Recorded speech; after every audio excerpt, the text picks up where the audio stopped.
Mari kita buka firman Tuhan di dalam Kejadian pasal yang ke-6. Mulai ayat yang pertama. Ketika manusia itu mulai bertambah banyak jumlahnya di muka bumi, dan bagi mereka lahir anak-anak perempuan, maka anak-anak Allah melihat bahwa anak-anak perempuan manusia itu cantik-cantik. Lalu mereka mengambil istri dari antara perempuan-perempuan itu, siapa saja yang disukai mereka. Berfirmanlah Tuhan, Rohku tidak akan selama-lamanya tinggal di dalam manusia. Karena manusia itu adalah daging, tetapi umurnya akan 120 tahun saja. Pada waktu itu orang-orang raksasa ada di bumi, dan juga pada waktu sesudahnya, ketika anak-anak Allah menghampiri anak-anak perempuan manusia, dan perempuan-perempuan itu melahirkan anak bagi mereka. Inilah orang-orang yang gagah perkasa di zaman purbakala, orang-orang yang kenamaan. Ketika dilihat Tuhan bahwa kejahatan manusia besar di bumi, dan bahwa segala kecenderungan hatinya selalu membuahkan kejahatan semata-mata, maka menyesallah Tuhan bahwa Ia telah menjadikan manusia di bumi. Dan hal itu memilukan hatinya. Berfirmanlah Tuhan, Aku akan menghapuskan manusia yang telah kuciptakan itu dari muka bumi, baik manusia maupun hewan dan binatang-binatang melata dan burung-burung di udara. Sebab aku menyesal bahwa aku telah menjadikan mereka. Tetapi Nuh mendapat kasih karunia di mata Tuhan. Sampai di sini. Saudara, kita kerap kali merindukan akan mengatasi masalah-masalah kita di dalam dunia. Kita mencari Tuhan karena dengan tujuan supaya kita dapat lepas daripada kesukaran, kesulitan di dalam dunia ini. Tapi kita kerap kali tidak menyadari bagaimana caranya, saudara. Kita kerap kali hanya mau enaknya saja. Karena apa? Karena memang dari dahulu firman Tuhan sudah berkata, sejak manusia ini jatuh dalam dosa, maka kecenderungan hatinya selalu berbuat jahat. Jadi, kenapa begitu, saudara? Kenapa? Justru kecenderungan hati ini selalu berbuat jahat. Mengapa? Dan dari mana asalnya? Justru karena masalah dia tahu dari hal yang baik dan jahat. Justru mengerti makan buah pohon pengetahuan baik dan jahat. Kan mengapa? Justru kecenderungannya selalu berbuat jahat.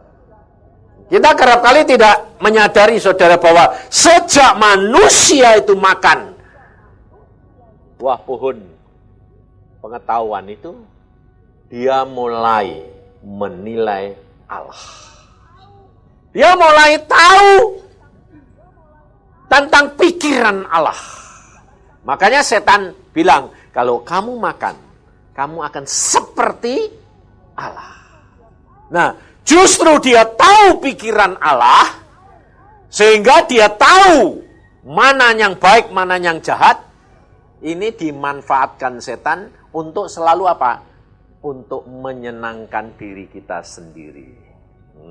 Jadi menyenangkan diri kita berarti tidak menyenangkan Allah, mengambil kedudukan Allah.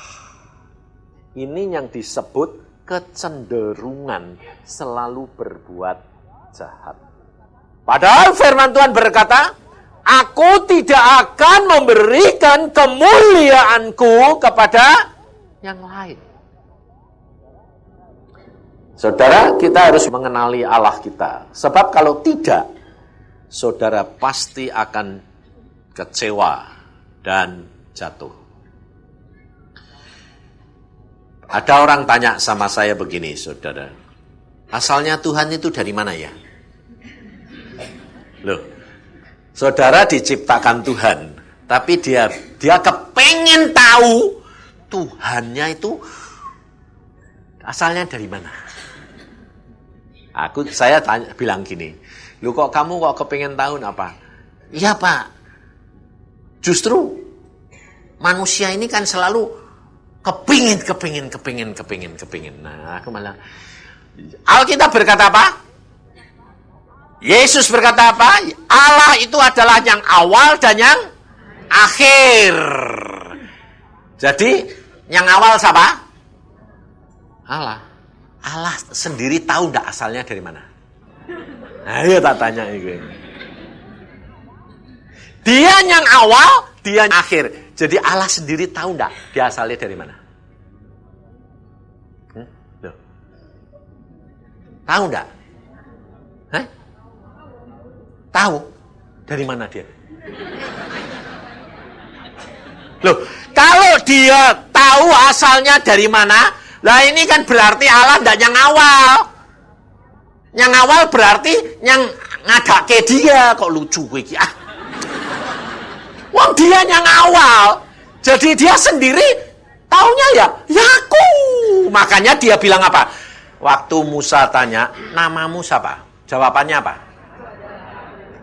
Aku adalah aku. Jadi dia asalnya dari mana? Asalnya ya dia. Wong dia aku adalah aku. Ayo. Jadi saudara, Allah sendiri dia taunya dia, yang utama dia. Kalau kamu tanya Allah itu dari mana? Loh, kurang ajar enggak? Yang diciptakan tanya, yang nyiptakan saya itu dari mana? Loh. Maka dari itu saudara, waktu Allah melihat bahwa hati manusia ini kecenderungannya selalu berbuat dosa, Allah nyesel enggak? Alkitab yang ngomong. Kalau Allah nyesel itu berarti dia sudah tahu enggak? Jadi pada waktu dia menjadikan manusia Adam dan Hawa, dia tahu enggak Adam bakal jatuh? Tahu enggak? Tahu? Nah, sekarang saya tanya, ini bapak-bapak, ibu-ibu, kalau kamu sudah tahu kalau anakmu bakal jadi pembunuh,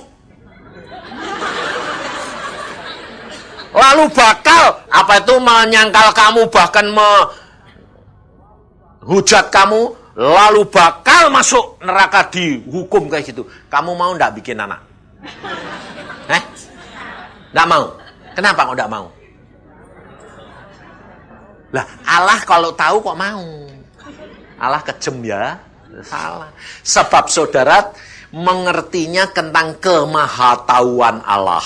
Itu saudara enggak ngerti.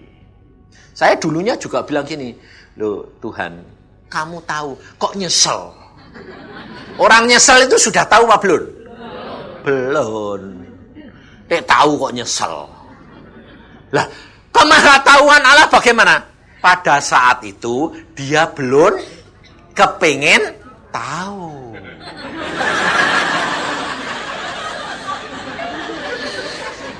Dia belum kepengen tahu, bukan berarti dia tidak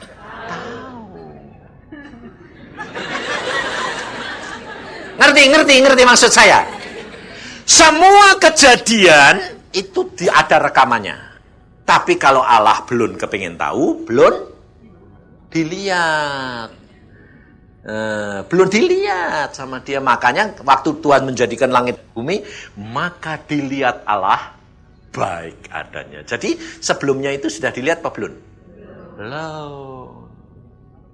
Ngerti? Kalau saudara itu ngerti, saudara tidak akan kecewa. Mengapa aku kok bakal jadi gini? Kan Tuhan sudah tahu. Loh, pada waktu itu Tuhannya belum kepengen tahu. Kenapa? Karena kamu tidak sembahyang. Nek kowe sembahyang, Tuhan, tolong sih Tuhan, aku mau ke sini. Apa yang akan terjadi ya Tuhan? Lah, ini lihat. Bakal kecelakaan. Jangan di situ. Nah, lah gue gak sembayang. Waktu kejadian bilang, lu Tuhan kok mau biar ke? Lu kok kecelakaan kamu?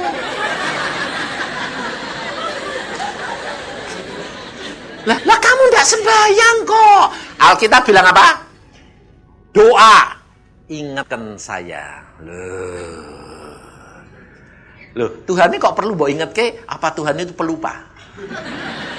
Nah, sebabnya semua itu kekal. Jadi, saudara, wong anaknya Tuhan itu sejagat raya. Kamu itu setitik jadada. Tapi mintanya Tuhan ini buat kamu. Kurang ajar itu. Membesarkan diri, Tuhan ini dicilike. Nah, maka dari itu saudara, kenali Allahmu supaya kamu tuh tahu siapa kamu sebenarnya. Kejadian pertama bilang apa? Dilihat. Jadi sebelumnya itu aku sudah lihat belum? Ya belum. Nah, kenapa kok aku belum? Padahal aku mah tahu. Oh, kue belum kepengen. Iya, makanya aku bilang, ingatkan aku. Bukan berarti aku pelupa, enggak. Kamu harus sadar siapa keberadaanmu itu. Bahwa aku ini luar biasa. Tapi kalau engkau mengasihi aku mau menuntun kau. Nah, maka dari itu saudara, waktu Allah melihat semua manusia, nah, dimusnahkan, Tuhan ingat Nuh. Tuhan ingat Nuh. Di sini dikatakan, tetapi Nuh mendapat kasih karunia di mata Allah. Kenapa? Di dalam ayat 9 dikatakan, inilah riwayat Nuh. Nuh adalah seorang yang benar dan tidak bercela di antara orang-orang sezamannya. Dan Nuh itu hidup bergaul dengan Allah. Perhatikan saudara. Nuh mendapat kasih karunia Allah karena Nuh benar dan tidak bercela atau karena Nuh bergaul dengan Allah. Ngerti, kebalikannya ngerti. Jadi Allah memberikan kasih karunia kepada Nuh karena Nuh bergaul dengan Allah, bukan karena kebenarannya. Dia bisa benar karena bergaul dengan Allah. Jadi kalau saudara mau cari kebenaran, mau cari, tidak bakal ketemu, enggak. Kalau kamu tidak bergaul dengan Allah.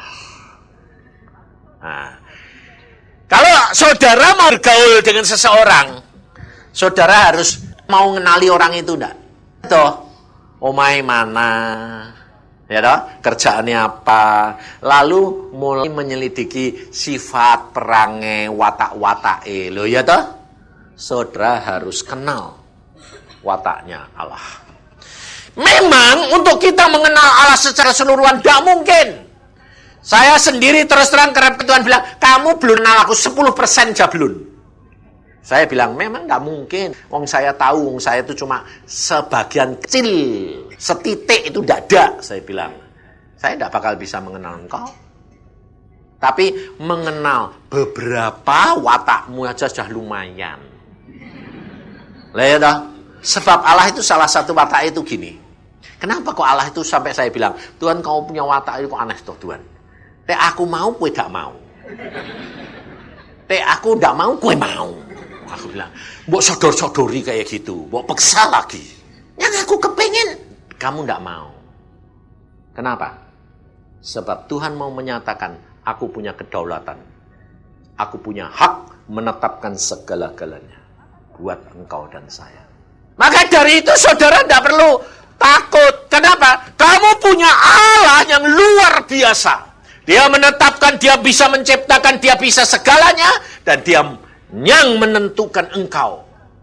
Nah, ada dua perkara saudara perhatikan. Yang satu adalah Allah yang menentukan, itu kehendak.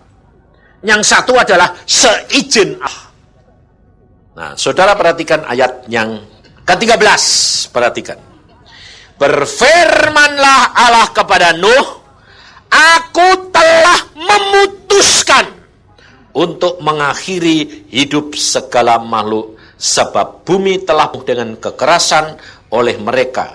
Jadi aku akan memusnahkan mereka bersama-sama dengan bumi. Nah, saudara perhatikan, yang satu Tuhan menetapkan, yang satu Tuhan memutuskan.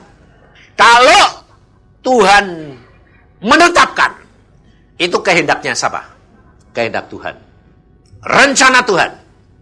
Saudara tinggal ngenepi. Tapi kalau Allah memutuskan, itu tindakanmu dulu atau kehendaknya Allah. Keputusan itu diberikan berdasarkan apa? Tindakan kamu. Mengapa Allah memutuskan? Karena kamu tidak bergaul dengan dia. Kamu bertindak menurut kehendakmu sendiri, kamu bertindak menurut rencanamu sendiri, kamu bertindak menurut pikiranmu sendiri, lalu Allah melihat dan dia memutuskan. Ngerti, saudara? Maka dari itu hati-hati. Semua, kalau saudara itu perhatikan, berpusat kepada apa? Yesus Kristus Tuhan yang memberikan contoh, teladan. Maka Tuhan berkata, belajarlah kepadaku. Karena aku rendah hati dan lemah lembut. Kuncinya itu rendah hati. Rendah hati itu mengenal akan pribadinya sendiri. Mengenal akan kekurangan-kekurangannya. Mengenal akan kelebihan-kelebihannya. Tetapi kelebihan yang kau punya, itu bukan kamu punya. Tetapi kalau engkau bergaul dengan Allah, maka sifatnya Allah menjadi bagian kamu. Buah-buah roh ini. Yang menetapkan saudara, itu bukan karunia. Tapi buah roh. Watak dan perangainya Allah. Buah roh itu perangai Allah. Makanya Tuhan Yesus berkata, kalau engkau sudah melakukan segala perkara, kamu harus berkata kepada dirimu sendiri. Setiap kali. Apa? Aku adalah seorang hamba yang tidak berguna. Aku hanya wajib melakukan apa yang harus aku lakukan. Setiap kali. Itu pesan daripada Tuhan. Di dalam Lukas pasal yang ke-17 ayat 10. Demikian jugalah kamu, apabila kamu telah melakukan segala sesuatu yang ditugaskan kepadamu, hendaklah kamu berkata, kami adalah hamba-hamba yang tidak berguna. Kami hanya melakukan apa yang kami harus lakukan. Mengapa Tuhan Yesus pesan itu khusus buat kita, saudara?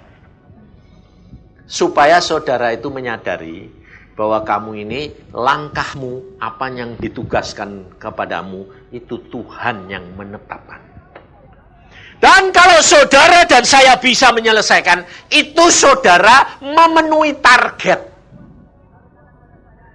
Dan Tuhan sendiri berkata kepada saya, tidak banyak orang Kristen.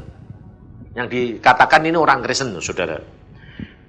Dapat memenuhi target. Kalau orang yang bukan Kristen, itu sudah pasti tidak bisa, itu sudah pasti. Kenapa? Sampai saya pernah tanya, Tuhan, itu orang tidak Kristen kok malah mau berkati si Tuhan. Malah berlimpah-limpah. Mau orang Kristen itu dikasih. Tuhan bilang, kalau orang Kristen tak kasih berkat kebanyakan, pasti masuk neraka. Lah, kenapa Tuhan? Orang tidak Kristen malah Tuhan bilang, mau kasih berkat kayak gitu. Sebab Tuhan tahu dia bakal masuk neraka, jadi kasihan kalau udah ngalamin.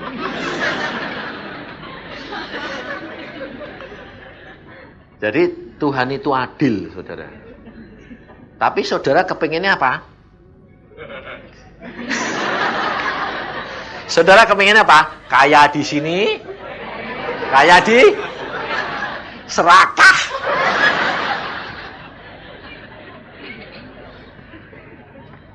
Loh, sebab saudara itu harus mengenal dirimu sendiri. Jangan kira saudara orang seperti saya ini, wah Pak, kalau Pak Yusa kan sudah dekat sama Tuhan ya, pastinya ya wataknya sudah hilang semua. Siapa bilang? Watak saya itu bekas mata keranjang, mata duitan, sombong lagi. Sudah hilang toh, sudah jadi hamba Tuhan loh. 10 tahun sudah jadi hamba Tuhan full time. Nyerah 100%. Saya pikirnya sudah, rasanya sih sudah nyerah. Rasanya sih sudah, sifatnya itu mata keranjang, mata duitan, mata anu sombong itu sudah hilang. Rasanya. Sebab tidak kenal sendiri, saudara. Makanya itu, setiap kali itu saudara harus berdoa, menghadap Tuhan, tanya Roh Kudus. Nah, peristiwa-peristiwa yang kamu alami, itu kerap kali menyatakan watakmu asli itu sudah bagus, berubah apa belum. Kita kerap kali sudah diubah, betul lah? Saya sudah diubah. Tapi kadang-kadang dagingnya itu bertunas lagi, tidak? Iya. Kapan hilangnya? Udah mati. Belum mati, belum hilang. Kadang-kadang muncul. Lah, saya tidak sadar, saudara. Saya itu mata duitan. Satu saat saya bilang gini, mikir di dalam hati. Tuhan itu kok ngasih berkataku kok cuma ribuan. Jutaan ya jutaan, tapi kok tidak pernah sampai ratusan loh. Lalu satu saat, Tuhan tidak ngomong bilang, nah, cuma Tuhan bilang, rasain. Benar, saudara. Seorang datang pada saya, dia bilang, wah Pak, kamu tuh disayang Tuhan loh Pak. Loh ya jelas dong, saya bilang hambanya. Terus dia bilang, besok jam 10 saya teken di notaris. Terus saya jual, Tuhan berkata 100 juta buat kamu. Berapa? Itu tahun 89. 100 juta. Kamu berdoa, ngucap syukur saja. Besok jam 10 beres. Jam 11 saya bawa uangnya buat kamu. Wah, saudara tahu, aku ndak kenal diriku dewek. Semalam ndak bisa tidur.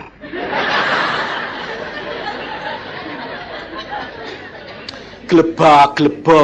Istri saya bilang, ada apa yang? Malu ngomong. Ternyata ndak bisa tidur tuh mikir. Mikir apa? Duit 100 juta itu buat apa? Lalu sudah buat apa? Mikir lagi.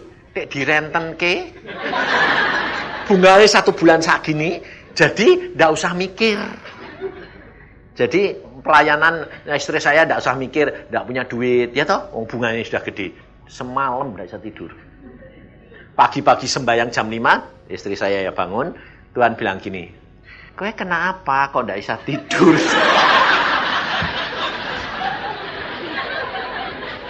Tuhan sudah tahu dah. Kenapa kok tanya? Supaya saya kenal diri saya, sadar pada kamu itu. Kenapa kowe ndak bisa tidur? Aku cuma gini, ya aku ngerti. Aku ini memang ternyata masih punya mata duitan. Nah ya, terus dia bilang, lah ya, kenapa kok kowe tak kasih uang ratusan juta? Kak kasih ini loh, kowe nanti tuh tiap hari mikiri duitmu. Lupa aku, betul enggak? Jadi kalau enggak dikasih itu justru Tuhan tambah cinta apa enggak? Itu saudara, mengerti ya kowe itu dicinta Tuhan. Nah, kenapa kok kamu sampai sekarang masih dikasih pas-pasan? Karena Tuhan tuh cinta. Kenapa? Kalau dikasih pas-pasan, sembayangin. Dikasih lebih, makasih Tuhan. Tapi kalau dikasih pas, berapa sih Tuhan? Mau lebih sedikit gitu loh, ya tak? Sembayangnya malah ngotot toh. Jadi tiap kali Tuhan ngasih ini, karena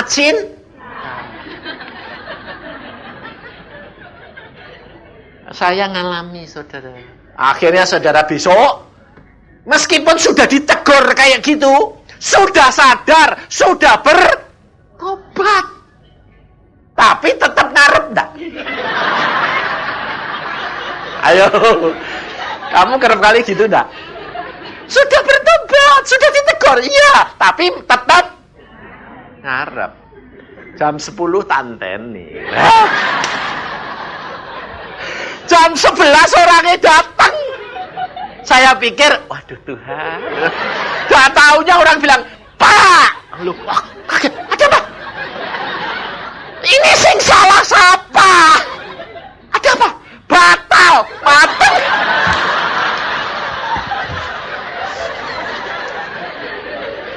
Bayangin saudara, batal. Lu kan kemarin sudah janjian toh ya, sudah fake, sudah ngasih first code, batal Pak. Loh kenapa? Tak tahu. Waduh aku langsung maplek. Terus Tuhannya bilang gini, rasain lu.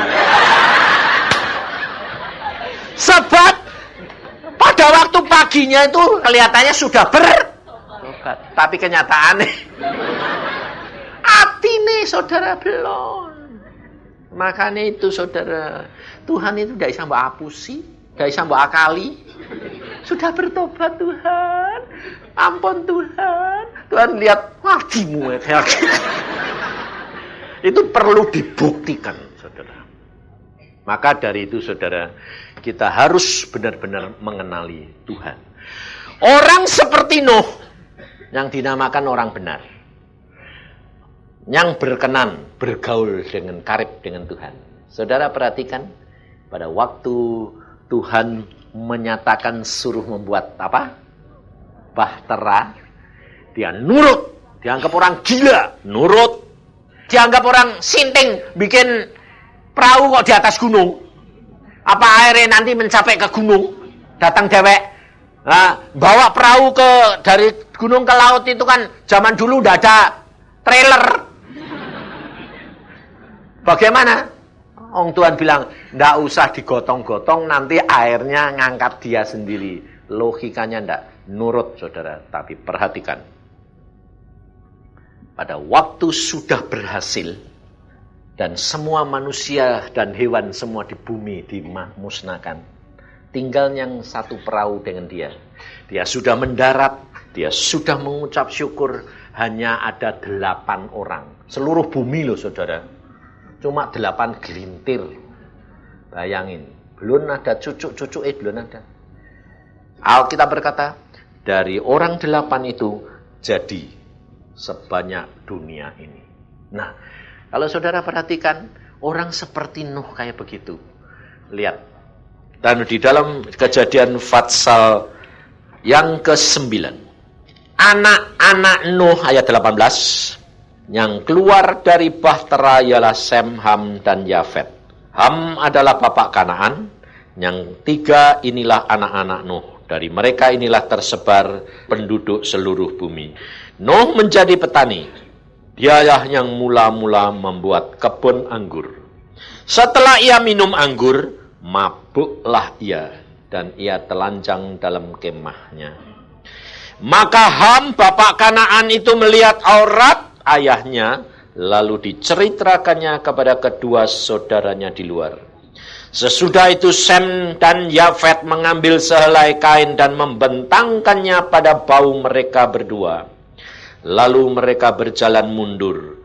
Mereka menutupi aurat ayahnya sambil berpaling muka, sehingga mereka tidak melihat aurat ayahnya. Setelah Nuh sadar dari mabuknya dan mendengar apa yang dilakukan anak bungsunya, kepadanya berkatalah ia, terkutuklah Kanaan.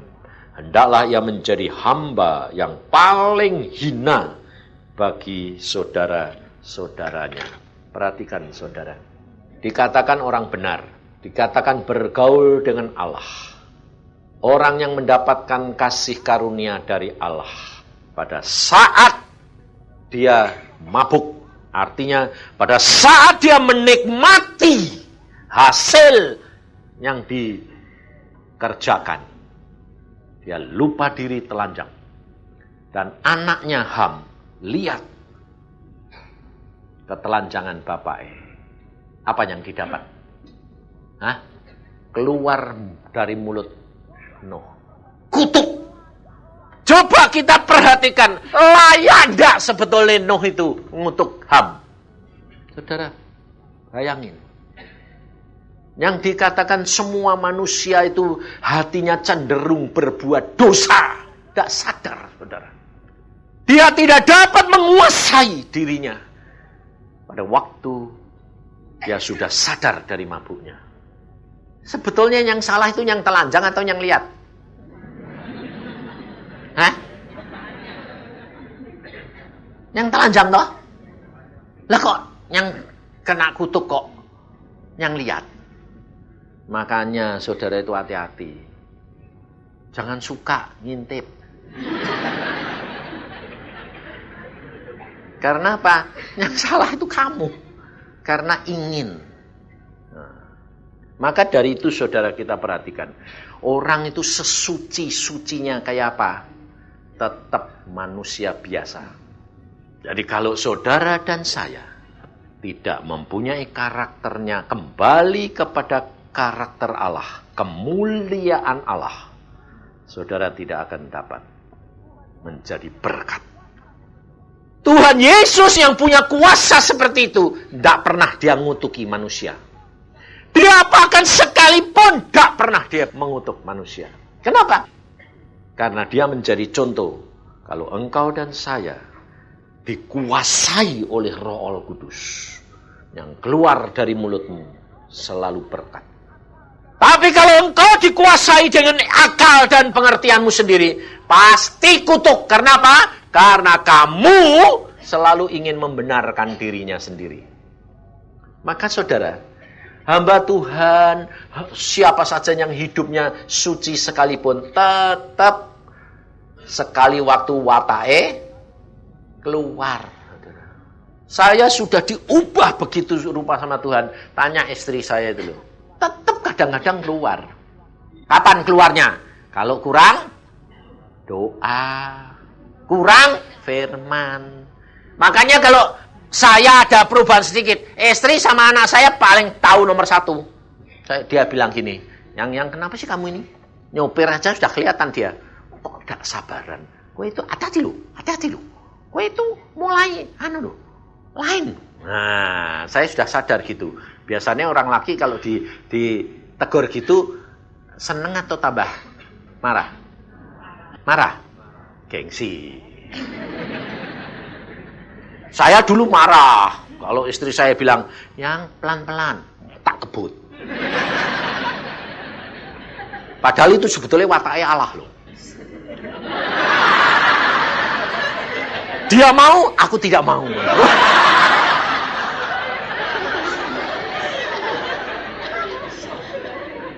Tetapi itu betul buat Allah. Tapi tidak betul buat saudara. Makanya ada ayat begini. Gigi ganti gigi, mata ganti mata. Ya toh? Tapi ada ayat.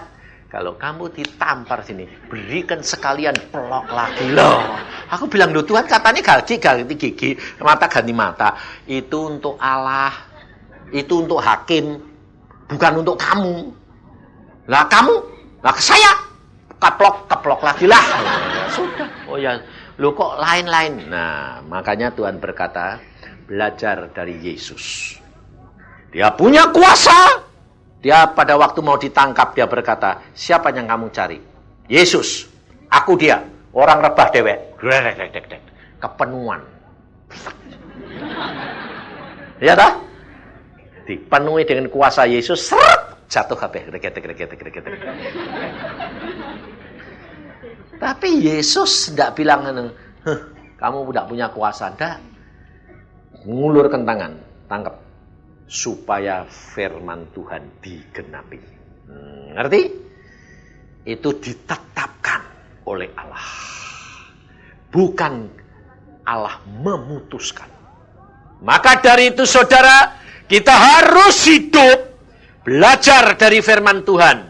Kalau dari Nuh, saudara harus belajar bahwa bagaimanapun baiknya orang mendapat kasih karunia dari Allah sekalipun, tetap satu saat menikmati hasil bisa lupa diri dan menjadi kutuk bagi anak-anaknya. Bayangin saudara, Ham kena kutuknya seperti apa? Jadi bangsa yang paling hina. Bayangin saudara. Aduh, aku sampai Tuhan. Dan apa yang dikatakan Nuh, seluruh turunan Ham kena. Sampai pada waktu zamannya Tuhan Yesus. Maka kutuk itu dipatahkan, turunan Ham bisa dirubah. Bayangin berapa ribu tahun perkataan Nuh itu jadi. Maka dari itu saudara, kita harus tahu, kita ini turunannya siapa? Nuh toh? Wong cuma 8 orang. Kamu pasti turunannya salah satu toh? Apa kamu muncul dewek gitu? Jadi yang awal? Nggak ada. Sama, saudara turunannya orang gitu. Jadi saudara itu sadar, sekali waktu pasti muncul yang jelek. Yang kedua, kita belajar tentang hal Abraham. Pasal 12. Tuhan mau supaya saudara dan saya belajar dari 2 orang ini. Ayat pertama, berfirmanlah Tuhan kepada Abraham, pergilah dari negerimu dan dari sanak saudaramu dan dari rumah bapakmu ini ke negeri yang akan kutunjukkan kepadamu. Aku akan membuat engkau menjadi bangsa yang besar dan memberkati engkau serta membuat namamu masyhur. Dan engkau akan menjadi berkat. Aku akan memberkati orang-orang yang memberkati engkau, mengutuk orang-orang yang mengutuk engkau. Dan olehmu semua kaum di muka bumi akan mendapat berkat. Lalu pergilah Abraham seperti yang difirmankan Tuhan kepadanya. Sampai di sini. Saudara itu tahu enggak kalau Abraham itu orang kaya? Tahu, ya toh? Abraham itu kaya dan dia belum mengenal akan Allah. Dia dipilih dari orang-orang yang tidak mengenal akan Allah. Jadi kalau saudara perhatikan, dari Nuh, orang mengenal Allah. Lalu keluar anak-anak, ternyata manusia akhirnya lupa lagi akan Allahnya.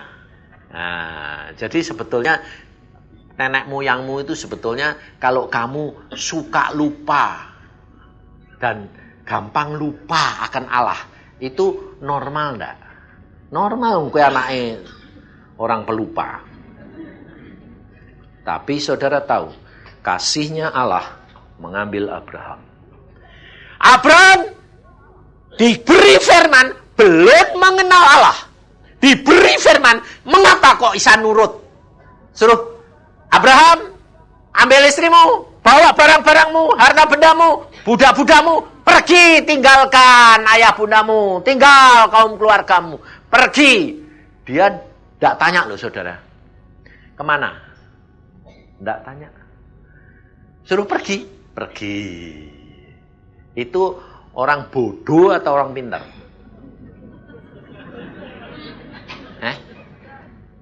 Kalau saudara yang disuruh, ya tak? Jadilah hambaku. Nah, mesti mikir 1000 kali. Saya aja gitu. Sebabnya apa? Sopo sing ngomong itu siapa?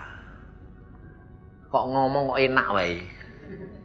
Abraham enggak saudara? Pergi. Kemana? Ditanya kemana? Tidak tahu. Ya pergi. Pasti ditanyai bapak itu. Mau kemana? Tidak tahu. Nyelonong ya kayak yang gedeng. Itu ciri khas orang beriman. Memang secara manusia dianggap orang gila, orang tolol, bodoh. Makanya saya bilang, lumayan jadi orang bodoh tapi nyeneng ke Tuhan daripada orang keminter, nggak masuk surga. Sebabnya apa? Alkitab berkata apa? Kalau kamu dihadapkan hakim, kalau kamu dihadapkan majelis, kamu dihadapkan pemerintah, masalah, jangan menyediakan jawaban. Ayo, nanti Roh Kudus yang akan memberi jawab. Pengacara tidak laku. Ya tak? Nah, pengacara itu selalu kan mikir, kalau gini, jawab gini. Kalau gini, jawab gini. Alkitab bilang apa? Jangan mikir. Jangan menyediakan jawaban. Berani enggak? Kira-kira yang berani gitu siapa? Anak kecil. Anak kecil itu yang berani. Orang dewasa enggak berani, saudara. Kenapa? Hidup sudah penuh dengan pengertian, lalu ketakutan. Ini, saudara. Makanya Tuhan berkata, mulai tahun ini, anak-anak kecil, Tuhan akan urapi dan pakai dia.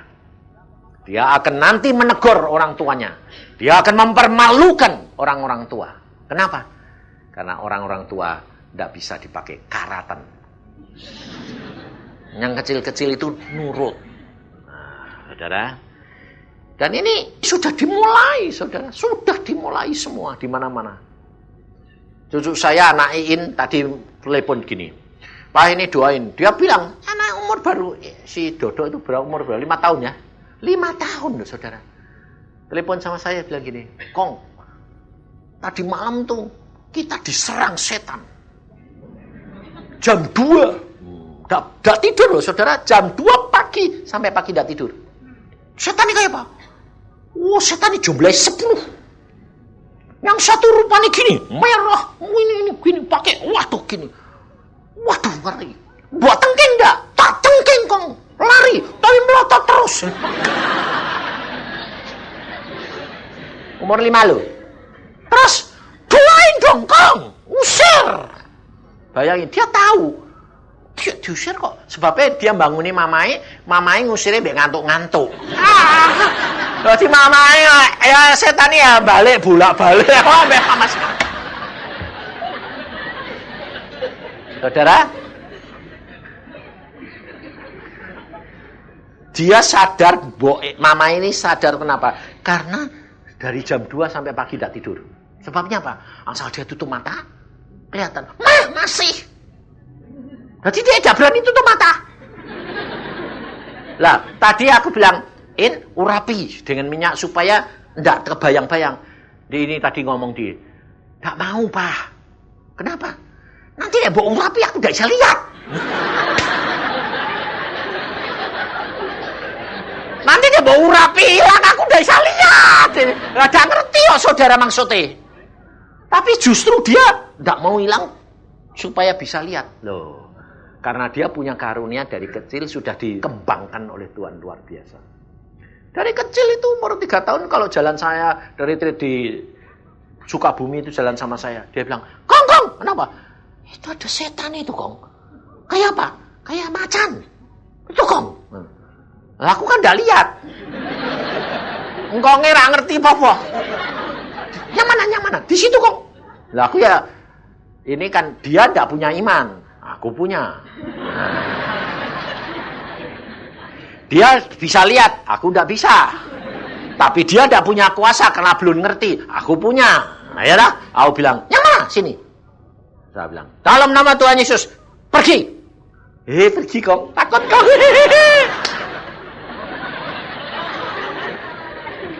Takut kong, lari kong.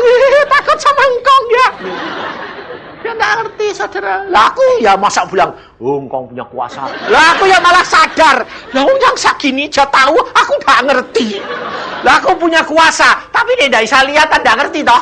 Lah malah cedak-cedak dicokot, malah baca lah. Saudara, dari situ saya terus terang belajar dari anak kecil. Tuhan ngomong sama sini, ngerti gue? Kamu harus menyadari keberadaanmu. Tidak ada manusia yang diperlengkapi seperti Yesus. Semua harus saling merendahkan hati, membutuhkan yang lain. Tidak ada yang bisa sendiri segala-galanya. Saudara tahu? Dan mulai tahun 99 Tuhan bilang, aku mau pakai anak-anakku. Jadi anak cucu saya 55 Tuhan bilang, urapi. Nah, urapi, saudara. Buktinya Iin bilang, waduh sekarang tambah penglihatannya tambah nyata kayak gitu. Nggak satu toh, adiknya juga melu bangun. Witu. Setelah bangun pagi, saudara, dia tidak mau sekolah. Ngapain? Wah, mah. Ini mesti diurapi semuanya. Loh, dia yang ngurapi sedewek. Jadi saomah mbek mainane kabeh diurapi. Sebabnya mamae ndak bisa ngurusi ya wis dikerjano dhewek. Ini mesti diurapi semua mainanku ini. Tidak nanti jawabannya pinter, saudara. Tidak nanti dipakai tempat buat setan. Kalah tak kowe? Maka dari itu saudara jangan ketinggalan. Saudara harus sadar. Saudara dan saya adalah anak orang beriman Abraham. Tugas saudara dan saya harus belajar nurut. Apa saja yang firman Tuhan katakan, turuti. Jangan pakai terlalu banyak dipikir-pikir. Kenapa? Saudara harus belajar seperti anak kecil. Sebab Tuhan berkata, kalau kamu tidak seperti anak kecil, kamu tidak bisa masuk kerajaan surga. Saudara tahu, seminar ini diadakan itu sampai bulan Juni. Saya sampai tidak ngerti, kenapa sih Tuhan kok setengah tahun? Persis nanti pemilihan umum selesai. Saudara tahu? Saudara disiapkan untuk menghadapi aniaya. Jadi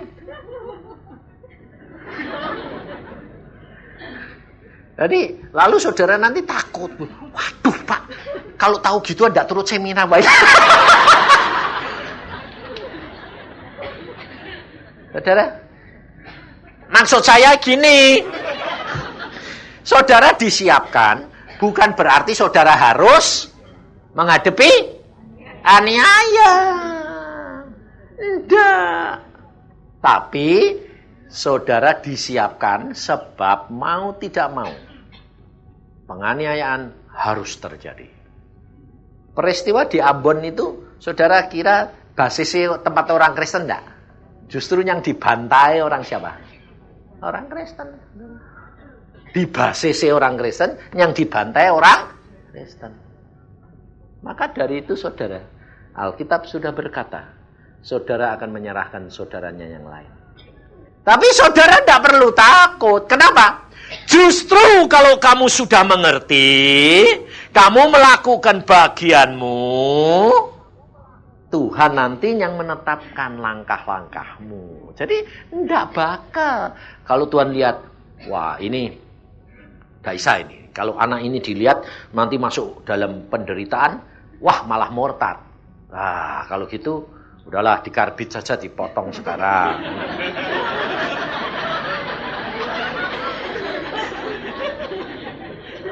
Jadi Alkitab bilang apa? Berbahagialah orang yang mati sekarang. Berarti saudara tidak boleh takut mati.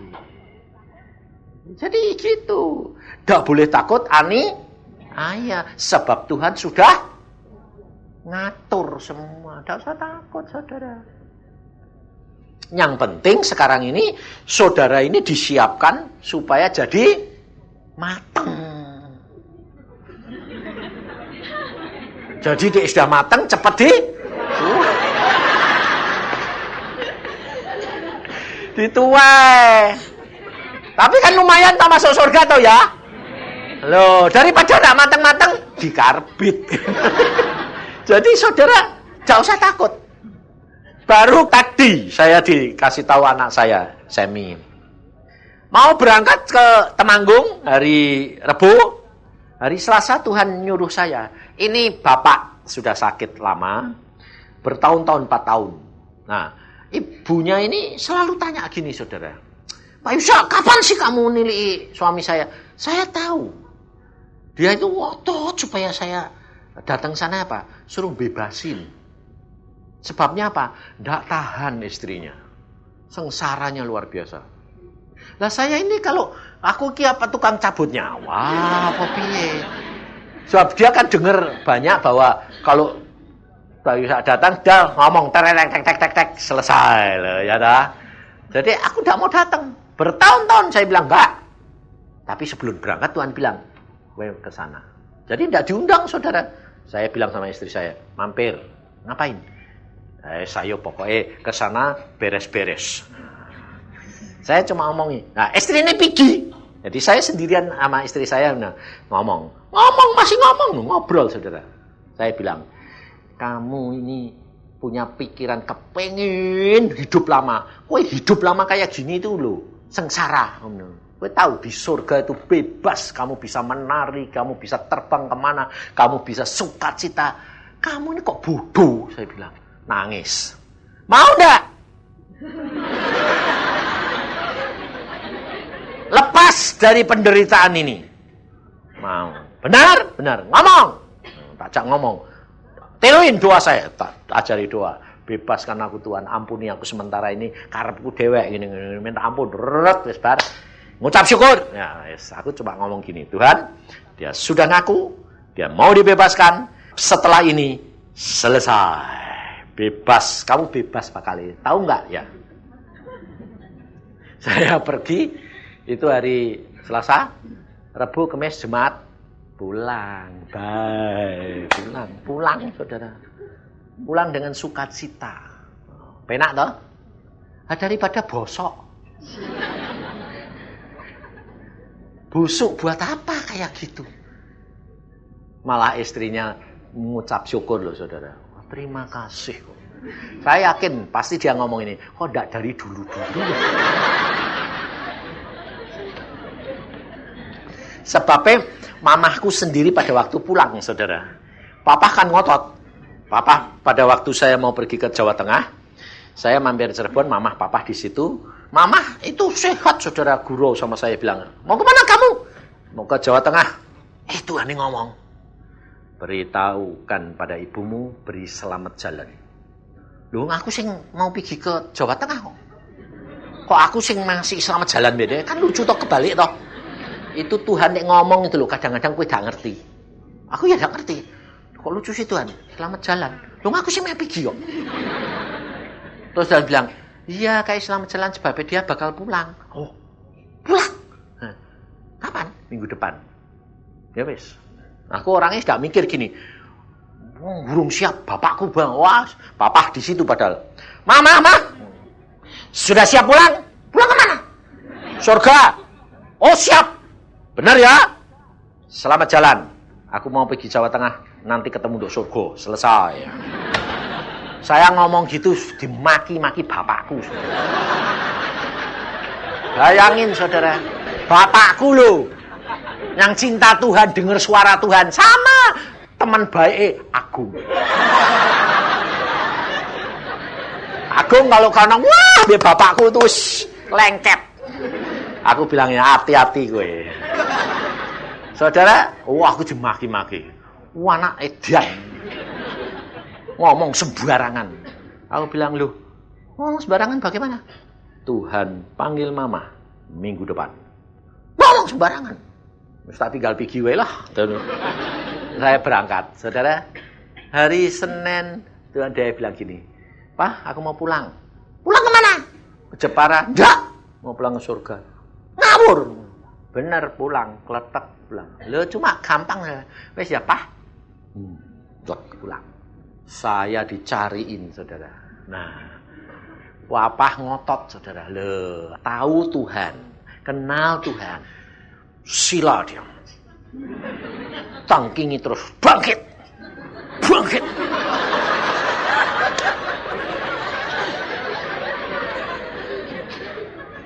Ngatur Tuhan atau diatur Tuhan? Saudara tahu? Saat menghadapi kenyataan, belum tentu saudara mampu. Makanya saudara akan menghadapi nanti. Apa yang engkau akan hadapi? Aniaya maupun apa? Engkau belum tahu. Tapi kalau engkau menyiapkan dirimu, tidak usah takut. Kalau belum waktunya, itu boleh menyentuh engkau. Tidak ada seorang pun yang bisa menyentuh engkau. Tapi kalau engkau sudah ditetapkan seperti Tuhan Yesus, harus alami. Tidak usah takut. Kenapa? Kamu tidak akan menderita. Karena Tuhan itu pinter. Sudah waktunya tidak kuat, penderitaannya dihilangi. Tuhan itu luar biasa. Makanya saya ngalami semua. Makanya saya bilang, santai aja lah. Aku bilang, digebuki kayak gini, keluar darah ya keluar. Tapi tidak sakit kok. Wong Tuhan sudah ngambil sakitnya. Lucu enggak? Loh ini kenyataan saudara. Hamba Tuhan di RRT itu loh. Di RRT itu kan orang Kristen kan dianiaya. 20 tahun. Dikasih makan 2 gelintir kacang. Tiap hari. Sama air semangkok. Tinggal tulang sama kulit. Tapi lucu, gak mati-mati. Akhirnya digantung, tentara suruh gebuki kuat-kuatnya supaya mati atau putus semua tulangnya. Saudara tahu? Gebuki, tentarane 25, semua pingsan. Sing dia gontang-gantung, gondal-gandul, terus digebuki terus. Sing kene gledek.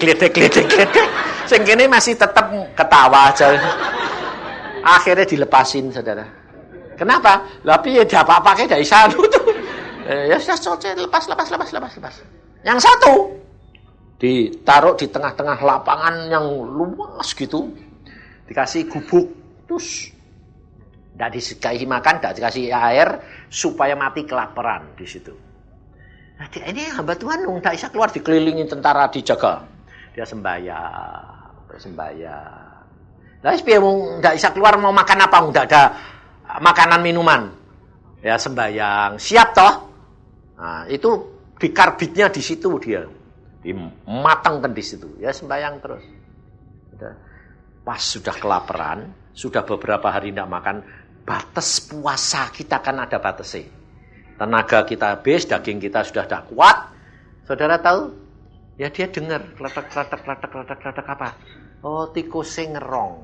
Ngambil, bikin lubang tempat dia. Kira-kira orang yang tidak beriman, tahu tikus gitu, tikusnya ditangkap enggak? Ditangkap, dimakan. Kalau kamu tangkap, kamu makan, kamu yang mati. Kenapa? Dia lihat, tikus, balik lagi. Bolongnya balik lagi. Oh, bikin lubang. Loh, di sini enggak ada makanan, enggak ada apa-apa kok bikin lubang. Tapi dia biarin, ambil, enggak ada mainannya, kayak Yusuf Roni di penjara kan ngitungi semut. Tidak ada kerjaannya kok. Apa yang ngitung semut? Nah, jadi ada mainannya, saudara tahu? Satu pagi, loh, ada kacang, ada sayur, ada ketela. Yang bawa siapa? Tikus.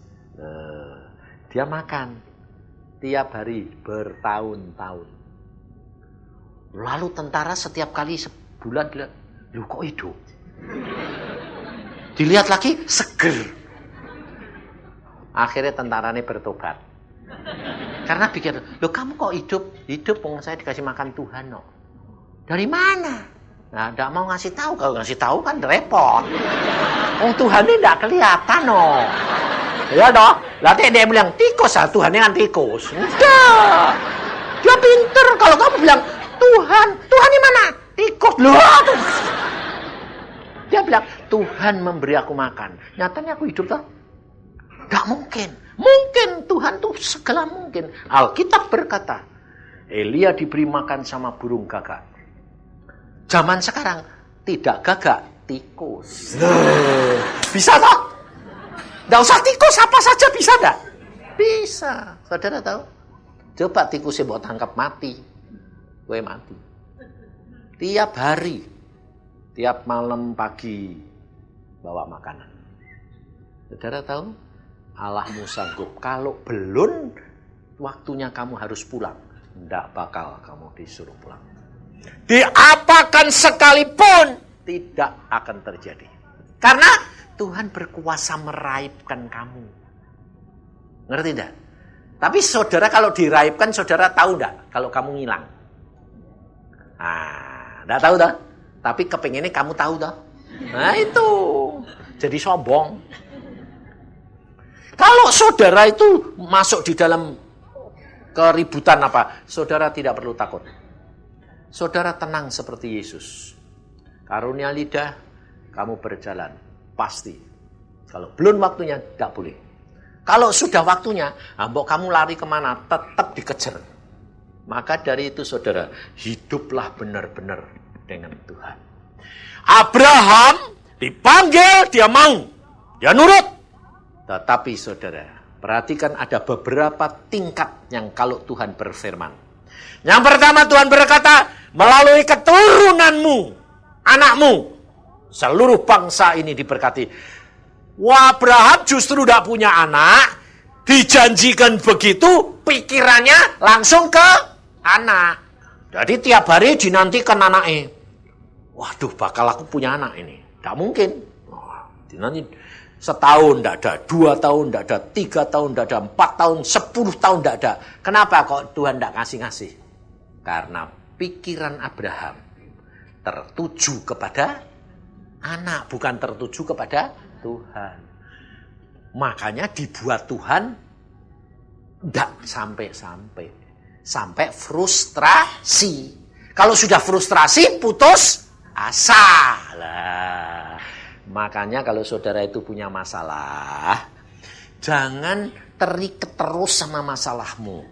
Kalau Tuhan sudah janji, aku akan membebaskan kamu, melepaskan kamu. Jangan masalahmu itu digotong terus. Kamu harusnya gini loh. Terima kasih Tuhan. Loh. Jangan minta terus. Tapi menghimbau. Dan apa yang kedua? Mengingatkan. Jadi menghimbau itu sambil mengingatkan. Nah, itu jadi gini. Kalau kamu sudah janji, kamu akan dilepaskan. Nah, ya toh? Jangan pikiranmu anak terus masalahmu terus. Jangan. Saudara, Tuhan terima kasih. Engkau toh janji melepaskan. Tidak sekarang, besok itu urusanmu. Tapi terima kasih Tuhan, engkau tuh janji melepaskan. Wes bar toh. Itu tidak minta, tapi mengingatkan. Nah, jadi dek, mama itu janji, nanti tak beli sepeda. Nah, anaknya bilang, mana mah, tiap hari, tiap saat. Maki mama. Tapi dek, anaknya bilang gini, terima kasih mama itu baik loh. Sepedanya pasti datang. Terima kasih ya terima kasih ya terima kasih apa? Sepedanya pasti datang. Mamai artinya digili terus. Beli. Nah, Abraham lalu yang pertama Tuhan berkata begini. Kamu akan ditunggu 10-20 tahun kemudian saudara. Tuhan memperbaharui janjinya. Kenapa? Karena Abraham masih terikat. Setelah dijanji itu kedua dinyatakan, Abraham yang jawab, Tuhan, wong aku ini ndak mau kasih anak. Nanti yang punya warisan itu hambaku. Tuhan bilang, ndak, anakmu. Ya wes, kuat lagi. Apa tuh? Istri, bayangin. Abraham kan cerita tuh sama Sarah. Bahwa kok pasti dikasih anak. Nah, hati-hati saudara. Istrinya itu tidak dapat firman langsung dari Tuhan. Jadi menyampaikannya kepada siapa? Sarah. Itu beda saudara. Dia bilang, Tuhan pasti kasih anak. Istrinya mikir, oh mungkin tidak melalui aku. Kan bilang kamu toh anaknya. Anakmu toh.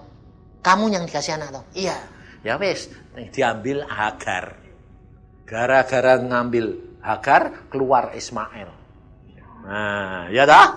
Itu, kalau saudara itu nanti mereka-reka firman, jadinya begitu. Nah, lucunya, Abraham kok nurut. Kenapa? Cinta. Saudara tahu? Satu adalah pengabdian, satu adalah cinta. Gampang mana? Melakukan pengabdian, atau melakukan cinta. Gampang mana? Gampang genepi cinta, betul? Makanya cinta perempuan itu berbahaya. Adam jatuh gara-gara Hawa. Abraham keluar Ismail gara-gara Sarah. Jadi masalah, saudara. Makanya itu, suami-suami orang laki, kalau istri ya dicinta, cinta ya cinta, tapi besarkan pengabdianmu kepada Tuhan lebih daripada cintamu. Makanya saya terus terang sama istri saya, belak-belakan, untungnya istri saya itu ngerti. Bukan saya enggak cinta. Tapi kalau dia bilang, yang Tengku kok rasanya kok sudah mau copot ini yang, udah ngucap syukur aja kalau pulang-pulang.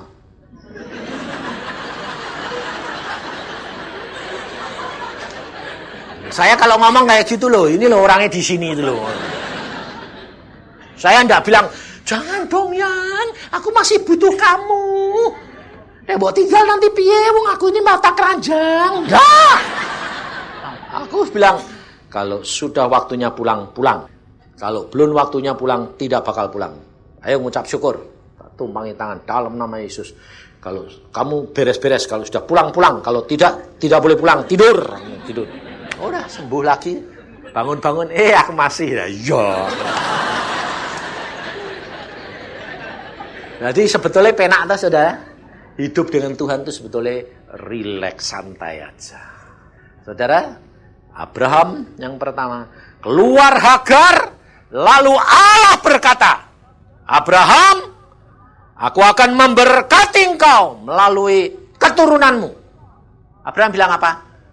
Ada Ismail, sudah ada Ismail. Tuhan bilang, tidak, bukan Ismail, tapi Sarah. Bayangin. Yang ketiga baru Tuhan berkata apa? Abraham, tahun depan kamu punya anak. Nah, yang pertama Tuhan tidak bilang toh, tahun kapan kamu punya. Makanya kalau menanggapi firman itu mesti hati-hati. Janji, oke. Yang kedua, digenepi janji lagi. Jangan memikirkan janji berkatnya. Itu malah kabur. Ngucap syukur, berterima kasih, nanti semuanya digenepi pada waktunya. Nanti kalau Tuhan sudah berfirman lagi, tahun depan. Nah, waktunya sudah ditetapkan, mesti jadi. Setelah tahun depan keluar, benar keluar SK. Waktu SK sudah keluar, sampai umur 12, baru Tuhan ngomong lagi. Aneh toh? Ini loh saudara. Cara hidup orang Kristen tuh, modelnya Tuhan tuh gitu. Senengnya gitu. Suka aneh-aneh. Suka bikin ketegangan. Suka, sing nyaris-nyaris gitu loh. Sebabnya apa? Karena dia maha kuasa. Makanya aku bilang, ikut Tuhan itu ngeri-ngeri sedep. Ngeri, memang ngeri. Lah bayangin, umur 12 anaknya, Tuhan ngomong sama Abraham. Ambil anakmu satu-satunya, bawa ke Gunung Moria, korbankan, potong. Bayangin. Kira-kira kalau Abraham itu enggak, orang memang bodoh, nurut, mikir enggak? Lu dulu bilang melalui anak ini akan jadi berkat. Anak cucuku seperti bintang di langit. Kok sekarang suruh potong ini pasti bukan Tuhan. Ya dah. Satu. Kedua, perhatikan. Abraham sudah sadar. Dia tidak memberitahukan Sarah. Kalau dia memberitahu Sarah, boleh enggak anaknya? Enggak boleh. Karena cintanya. Tapi Abraham sadar. Pengabdian dia kepada Allah lebih daripada cinta. Tidak diberitahu Sarah. Dibawa pergi. Anaknya suruh bawa obor, kayu, pisau, ember, pergi. Sarah tidak dikasih tahu. Jadi saudara tahu, ada hal-hal yang istri tidak perlu tahu.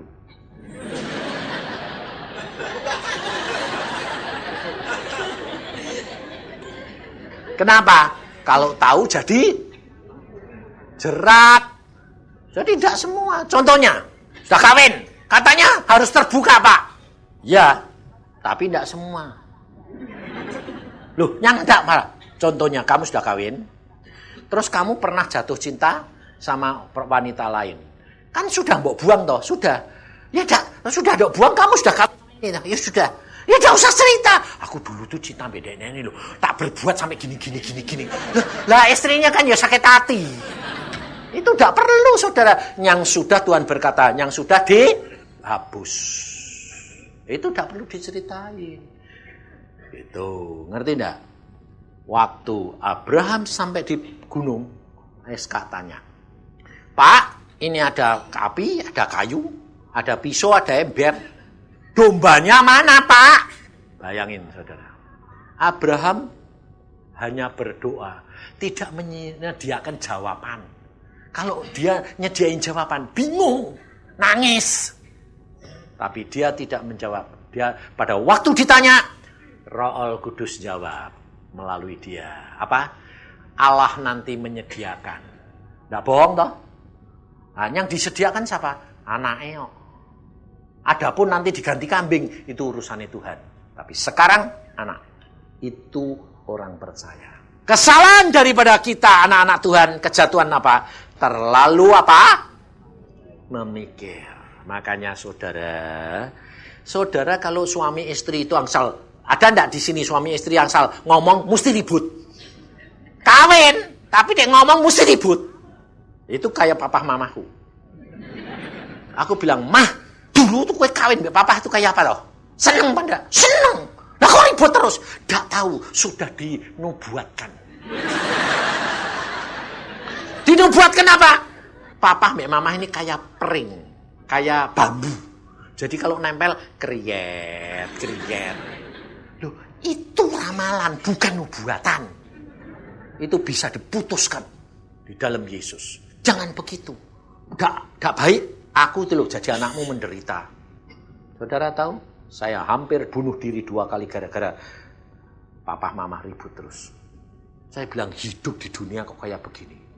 Nah, saya diberi jalan saudara. Saya diberi contoh Tuhan. Saya dengan istri saya hidup penuh dengan bahagia. Kenapa? Kalau dia ngomong, saya tanggapi pasti salah. Kalau saya ngomong, ditanggapinya pasti salah. Jadi tak pikir, lu kok podo mbek papa mbek mama? Lalu Tuhan bilang, enggak sama. Bapak ibumu belum ngerti jalan keluarnya. Kamu sudah. Bagaimana? Berdoa. Kalau dia ngomong, kamu sembahyang. Ngomong sama Roh Kudus, ngomong gini. Tuhan Roh Kudus, istriku ngomong, beri aku pengertian. Jadi saya dengar, saya dikasih ngerti gini. Maksudnya istrimu tuh gini loh, tek. Loh, dia ngomong aku mesem-mesem, wis ngerti ya. Kadang-kadang ngomongnya belum selesai, aku wis ngerti maksudnya. Makanya sekarang dia itu pintar, sebabnya dulu saya itu kan diktator, pemarah, gampang kesinggungan, gak mau kalah. Jadi sekarang dia ngomong be aku, selalu ngomong gini. Yang kita mau ngomong lu ya, sembahyang. Jadi disekakse sembahyang. Jadi aku mau marah, lho kowe iku sembahyang apa ndak? Saudara, dan itu rahasianya. Dan akhirnya saya mendapatkan pengertian. Makanya berdoa bersama itu mendatangkan pengertian. Luar biasa. Setiap hari minimal 1 kali. Luar biasa. Nah, tapi ada risiko nih. Risiko nih karena saling pengertian, seneng, dadi mongkok gendut. Istriku dadi mongkok sene gendut. Dulune kurus keren, menderita. Tinggi 156 berarti 37. Kurus. Kawin sama aku ya ndak gendut-gendut. Lah menderita. Bareng sekarang pengertian mekar. Wah. Aku bilang loh, yang kok mekar terus? Lah iya lah seneng kok. Hati gembira. Saudara. Tapi nyatanya aneh.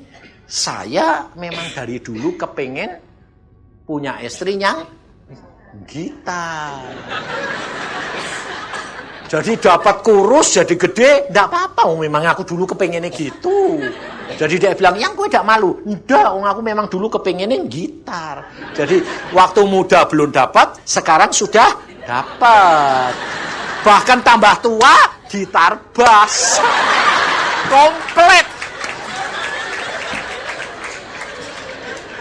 Ini hidup kekristenan itu luar biasa, saudara. Maka dari itu, saudara, kalau engkau hidup dengan Tuhan, semua janjinya pasti digenepi. Pasti. Karena firman Tuhan itu ya dan amin. Tapi turuti. Nanti engkau hidup enak. Ya. Ini sampai di sini. Meskipun kelihatannya guro-guro, tapi kamu masuk toh? Masuk. Yang ngerti loh ya, ngambil. Besok Tuhan berkata, besok itu sediakan diri saudara, karena besok itu Tuhan bilang ada urapan. Nah, kalau bulan yang lalu urapannya enggak pakai apa-apa. Tuhan bilang, besok urapi dengan minyak. Supaya tiap anak-anakku mempunyai roh kesabaran. Untuk menghadapi segala sesuatu, boleh mampu dengan kesabaran. Karena itu buah roh. Itu pekerjaan Roh Kudus, bukan pekerjaan saudara. Jadi siapkan dirimu. Sebab biarpun ini Tuhan sudah berikan, sediakan. Tapi kalau saudara tidak menyiapkan diri, saudara tidak bisa menikmati. Contohnya, perjamuan kudus. Perjamuan kudus adalah saudara mengingat pengorbanan Yesus. Tapi kalau engkau menerima dengan tidak menyiapkan diri, malah jadi apa? Kutub. Maka dari itu, jangan kaget kalau nanti bilang, aku baru diurapi kok malah menyala-nyala. Nyala apa nih? Marahi. Bisa terjadi, bisa.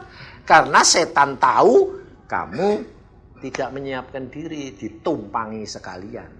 Demikian juga ada orang didoakan, roboh. Doakan roboh. Orang kepingin didoakan, sudah kepenuhan, sudah roboh berkali-kali, tapi kepingin roboh lagi. Wah, akhirnya ditumpangi tangan hamba Tuhan, jedet, roboh. Robohnya bukan pelan-pelan. Buak! Tulang punggungnya menceng. Terus jatuh, tidur terus. Pikirnya urapan. Padahal meringis-meringis. Kenapa? Tidak bisa bangun. Lalu sudah 2 jam ditulungi. Loh Bu, ayo bangun. Tidak bisa bangun. Menceng. Digotong, saudara bawa pulang. 2 minggu kemudian ketemu saya. Pak, saya kok jadi gini Pak. Lalu saya doa, Tuhan kenapa Tuhan? Ya itu gara-gara kepengin roboh, tak robohi temen ah. Wes roboh terus. Bertobat, aku bilang gitu. Wong roboh-roboh kok kepengin ngalami kayak yang dadak, aku bilang. Kalau kamu memang ditumpangi tangan urapan ya urapan, enggak usah langsung ngalami terus kepengin orang lain belum dapat kamu mbok borong. Tama, nanti roboh terus kowe. Iya Pak, minta ampun saya. Saudara tahu saya tanya, kenapa sih Tuhan didorong setan? Jadi jatuhnya itu geblak kayak gitu. Terus akhirnya minta ampun, ya. Atau mangi tangan bilang Tuhan sudah minta ampun, ya wis, plus kletek gitu balik. Padahal sudah dipijit-pijit kemana-mana belada balik. Ke dokter barang orang kaya itu, ndak bisa. Dokter bilang harus latihan fisioterapi. Saya bilang, udah ini bukan karena fisioterapi, karena setan ini. Ayo sudah berdoa, sembuh. Jadi bukan saya, Tuhan mau ngajar. Maka dari itu, lalu jangan model gini loh. Ayo besok datang, gotongi wong-wong. Nanti anak-anak anunya digotong kabeh. Ada jatahe dewek-dewek. Enggak usah daurapan, wayo rombongan. Enggak usah punya iman rombongan. Sendiri-sendiri, masuk surga ada gade-gadengan. Maka dari itu siapkan dirimu dan nanti Tuhan yang memberi, bukan saya. Saya cuma hanya melakukan. Saya hanya hambanya. Tapi semua kamu akan menerima. Tuhan berkata, Dia akan beracara kepada kamu sendiri-sendiri. Dan saya pesan, kalau besok Tuhan menetapkan berapa orang yang akan mengurapi, jangan milih. Sebab kamu itu biasanya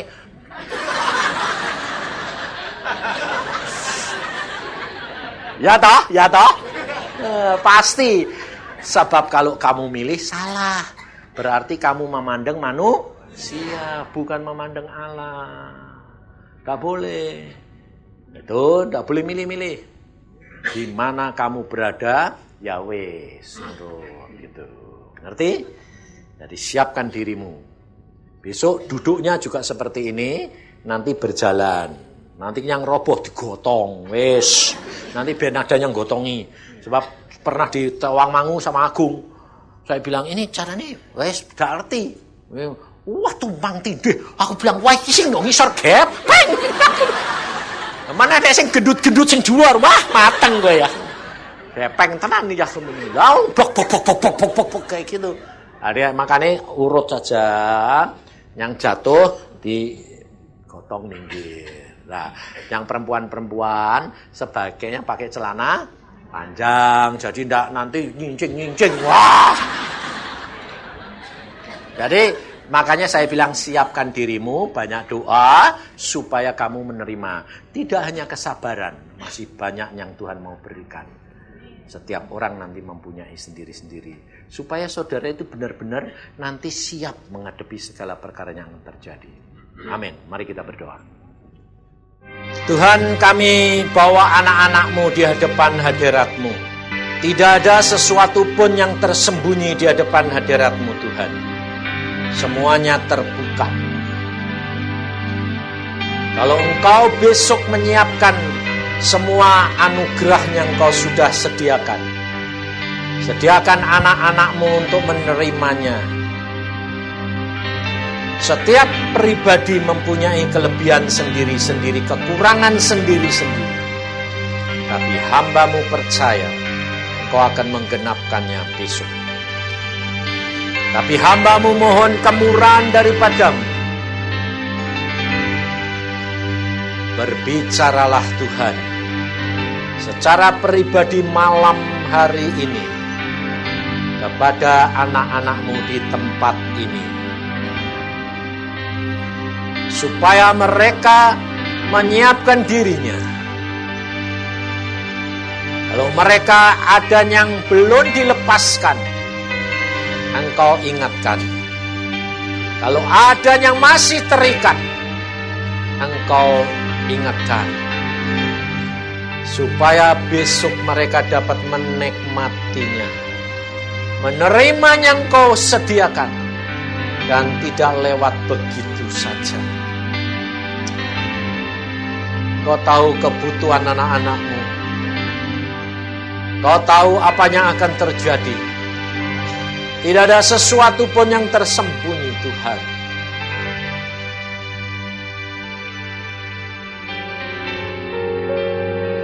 Dan Engkau akan